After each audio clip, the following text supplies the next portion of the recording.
The Galactic Union's Grand Council Hall stood in eerie silence. It was a vast chamber built to house the most powerful leaders of the known universe.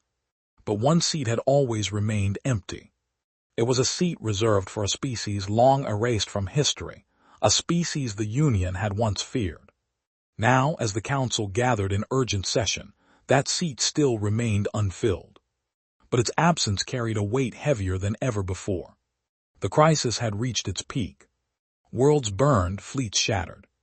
An enemy more ruthless than any before had emerged from the void, carving a path of destruction across the galaxy. Thalari, their warships had torn through every defense, their soldiers leaving nothing but ruin in their wake. The Union's greatest minds had devised strategies, countermeasures, last-ditch efforts. None of them had worked. And now the Council sat in desperate silence, searching for a solution that did not exist. This is the end. The voice of High Chancellor Vora trembled as she spoke. We have lost. Murmurs spread through the hall. No one dared to argue. But then a single voice cut through the despair. There is one option left. All eyes turned to Grand Minister Cowes, an elder among the Union. His scales dulled with age. His voice carried hesitation, as if he feared his own words.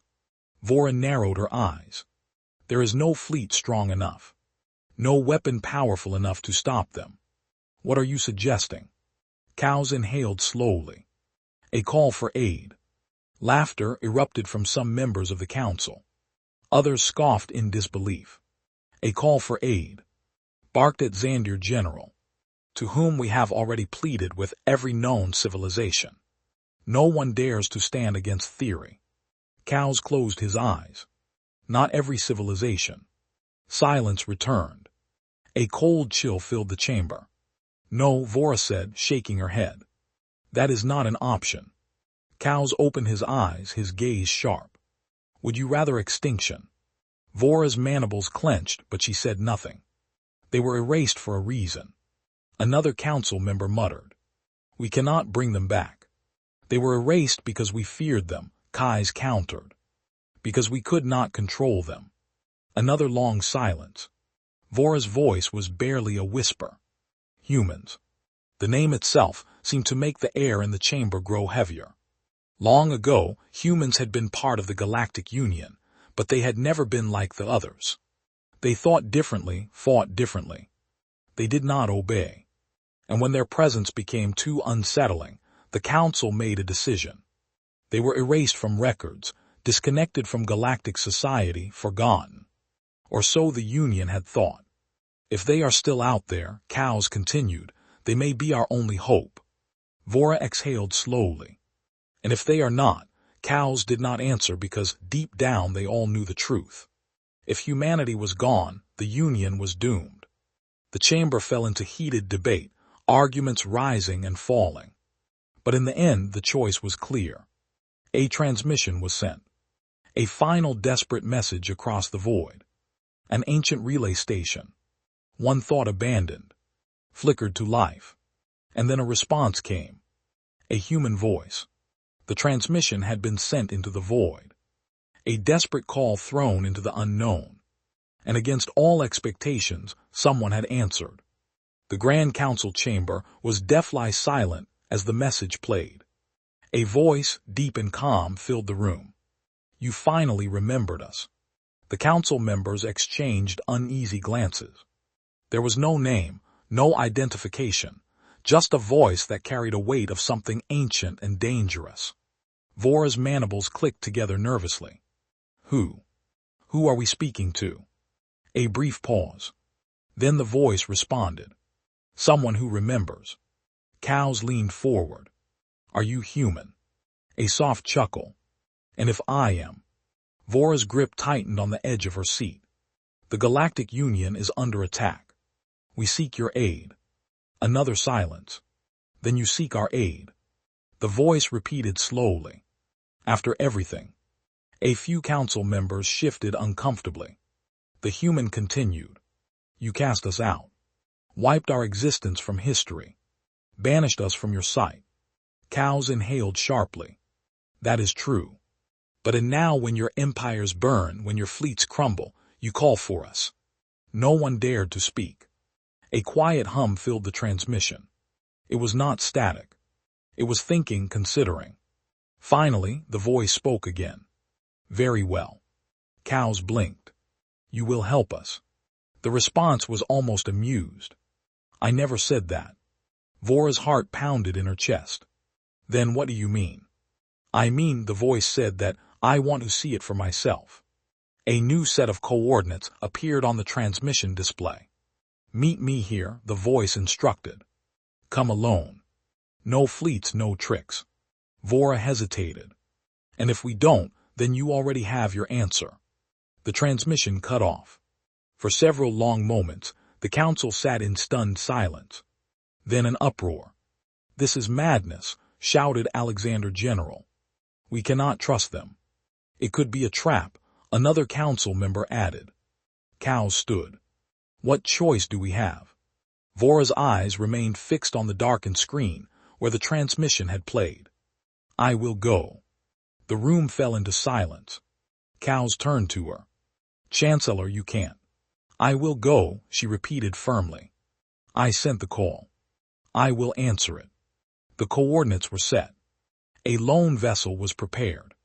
And as Vora stepped onto the ship, she could not shake the feeling that she was walking into something far bigger than she had ever imagined, something old, something human. Vora sat alone in the dimly lit cockpit of her personal transport.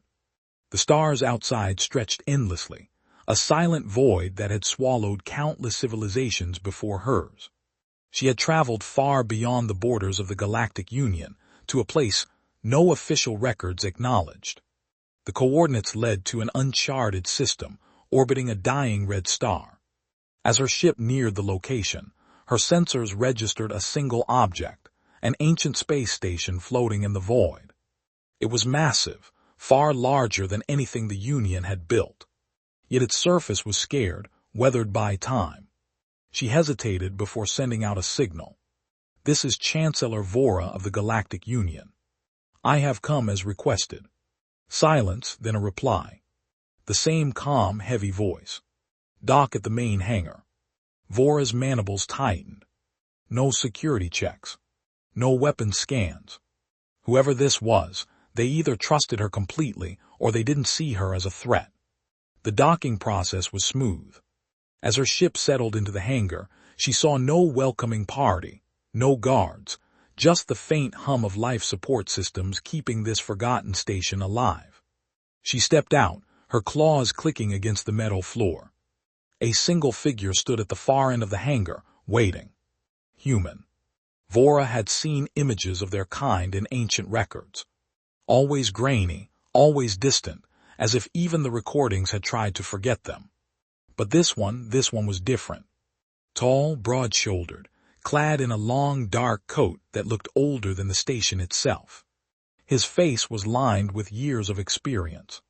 But his eyes held something that sent a chill down Vora's spine. They held memory. She approached cautiously. Are you the one who answered? The human studied her for a long moment before responding. I am. His voice was the same. Calm, steady, unreadable. Vora forced herself to stand tall.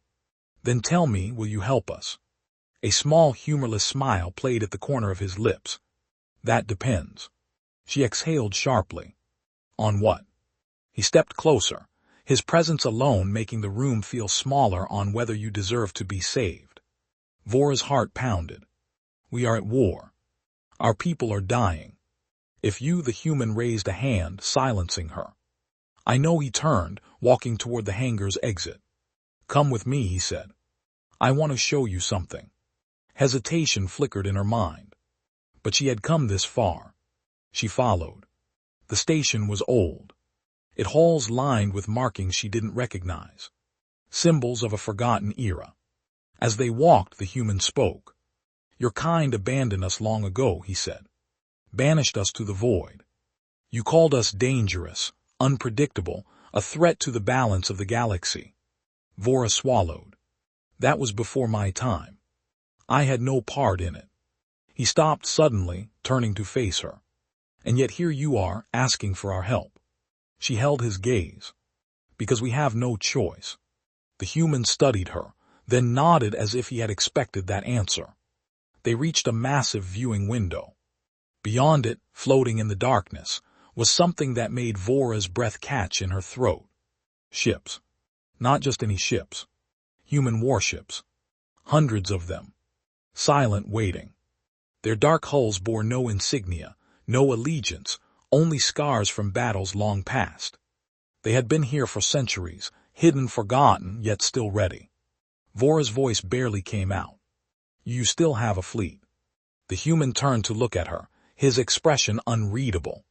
We never left. For the first time since she had arrived, fear crept into Vora's mind. Not of the war that awaited her people, but of the force they had abandoned, and whether humanity would choose to help them at all. Vora couldn't take her eyes off the ships. They were unlike anything she had ever seen. Massive, angular, and built for war. Even after centuries of isolation, they looked alive as if waiting for a command that had never come. Her breath was shallow. This changes everything. The human beside her, still nameless, watched her carefully. You didn't know, did you? He said. You thought we disappeared. Vora forced herself to speak. The record said humans were gone, that they were no longer a threat. The man's expression remained neutral, but there was something cold in his eyes. They wanted us gone, he corrected. So they erased us. Vora felt a chill run down her spine. The Galactic Union had always taught that humanity was dangerous, uncontrollable, that they had been given a choice. Peaceful exile or total destruction. According to history, they had chosen exile and then vanished. But now she saw the truth. They hadn't vanished. They had waited. The human turned away from the viewport, motioning for her to follow. Come. Vora hesitated, then forced her legs to move. They walked through the station in silence. The halls were worn but functional, dimly lit by emergency lights. There were no signs of other humans, only the quiet hum of ancient machinery keeping the place running. Finally, they entered a large chamber, a war room. Holographic maps flickered to life, displaying the galaxy, battlefronts, fleet movements, occupied worlds, information she had never shared, now laid out in perfect detail. Vora's chest tightened. How do you have this? The human sat down at the console, fingers tapping on the controls. Your enemies have been watching you. He gestured to one of the displays. So we watched them. The realization hit her hard. The humans had been observing the war, studying, learning, waiting. Vora swallowed. Then you know how desperate we are. The human leaned back, folding his arms. I do. She stepped forward. Then help us. Fight with us. Silence stretched between them. Then the human shook his head. No. Vora's heart pounded. What? He stood staring at her with an intensity that made her feel small. You think you can call us when it's convenient, when you're losing. His voice was calm, but the weight of his words was crushing. Where was the Galactic Union when we needed help? Vora had no answer. The human stepped closer. Your people exiled us, feared us, hunted us, and now you come here expecting us to save you. He let out a quiet, bitter laugh. Tell me, Chancellor, why should we? Her throat went dry. She knew what he was saying was true. The Union had left humanity to die. And now humanity had the power to decide their fate. Vora forced herself to meet his gaze because this war will destroy everything, even you. The human studied her for a long moment, then he sighed. Perhaps. He turned away, staring at the galaxy map. Then, without looking at her, he spoke again. There is only one way we fight. Vora felt hope rise in her chest. Name it. The human's voice was quiet. We don't fight for you. He turned back to her, his expression unreadable. We fight as humanity. And in that moment, Vora understood. If the Union wanted humanity's help, they would have to earn it. Vora had expected resistance. She had expected anger, hesitation, even resentment. She had not expected this. The human's words echoed in her mind. We don't fight for you. We fight as humanity. She studied him, trying to understand. What does that mean? The human didn't answer immediately. Instead, he moved to the war table, tapping on the flickering holographic display. A new image appeared. An old emblem, one she had only seen in ancient records. A flag. A human flag. Vora swallowed hard. You want the Union to submit to you. The human chuckled, shaking his head. Submit. No, but if we fight, it's on our terms. His voice turned sharp. No chains, no oversight, no one telling us what we can and can't do. Vora's hands clenched. You're asking for independence. He met her gaze. We were never part of your union. She had no argument against that. The Galactic Union had cast humanity aside long ago, treating them as an unstable force too dangerous to be trusted. They had expected humanity to disappear into history. But history had a way of remembering. She took a slow breath. If I take this offer to the Council, they will refuse. The human smirked. Then you'll lose your war. The cold certainty in his voice sent a shiver through her, because he wasn't frightening her. He was stating a fact. Vora forced herself to focus. What would humanity's war look like? For a moment the human said nothing. Then he turned to the holographic display. With a single tap the galactic map shifted. Red markers appeared across enemy-controlled worlds. Fleets, strongholds, supply lines, every critical point of the war. Then one by one, those markers disappeared. Vora's breath caught. The human looked at her. This war drags on because you fight by rules. His voice was quiet, yet filled with steel. We don't. Vora watched as the holographic map played out simulated battles, unlike anything the Union had ever considered.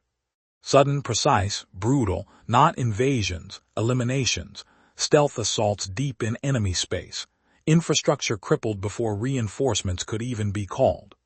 Entire fleets wiped out in the span of hours, without warning or mercy.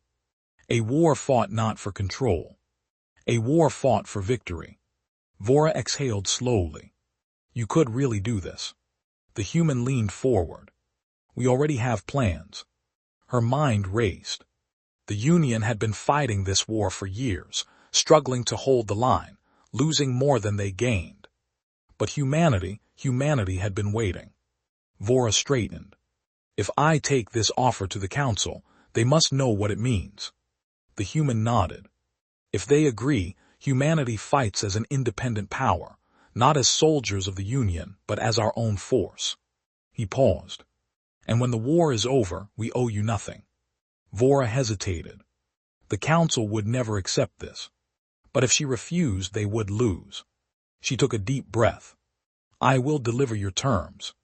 The human studied her, then gave a single nod. Then let's see if your people want to win. The Council chamber was silent. Not the silence of peace, the silence of fear. Vora stood before them, the weight of their decision pressing down on her. The holographic display beside her flickered, with the strategic plans humanity had revealed.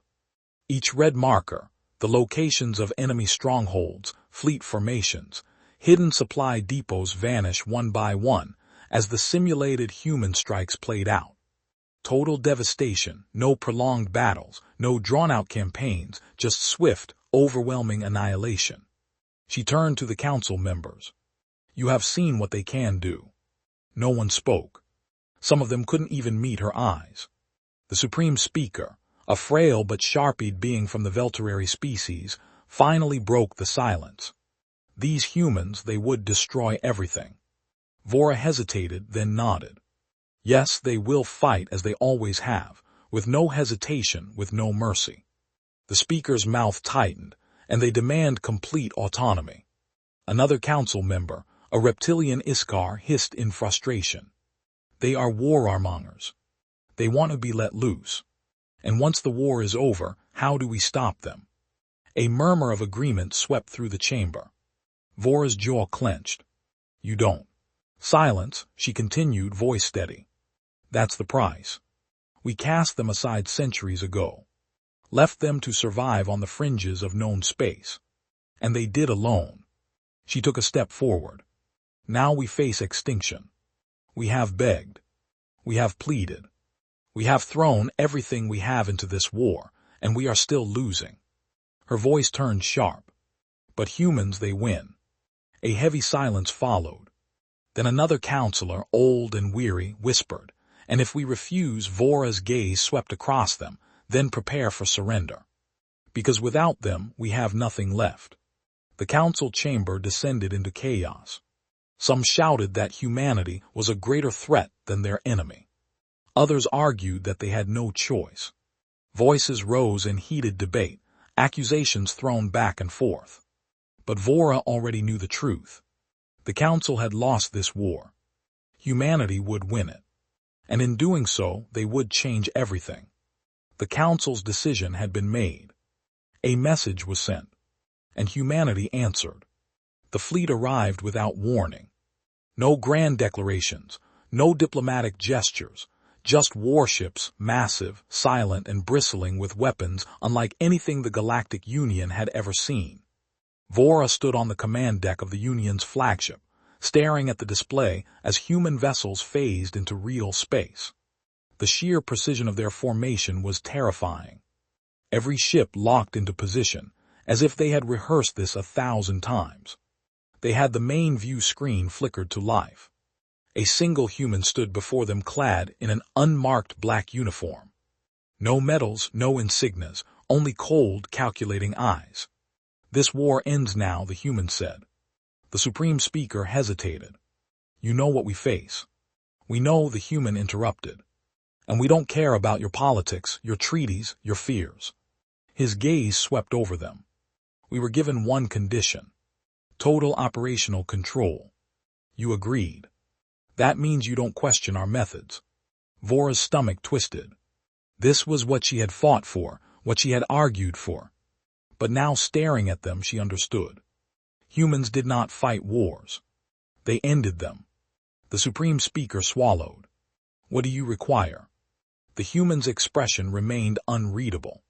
All available data on the enemy. Every intelligence file, every battle record, every classified document. The speaker hesitated. The human leaned forward. You called for us. Now, let us do what we do best. The speaker gave a slow nod. Very well. Vora exhaled. It had begun. The battle was over. Not in days, not in weeks, in hours. The enemy fleet, once an unstoppable force, was now nothing more than scattered debris drifting through the void. Their war engines, their mighty dreadnoughts gone, obliterated. The humans had moved with ruthless efficiency, tearing through enemy formations with a precision that defied logic.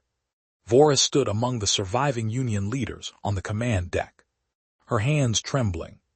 They had won. But at what cost? The main view screen flickered again. The human commander appeared, his uniform as unmarked as before, his expression as unreadable as ever.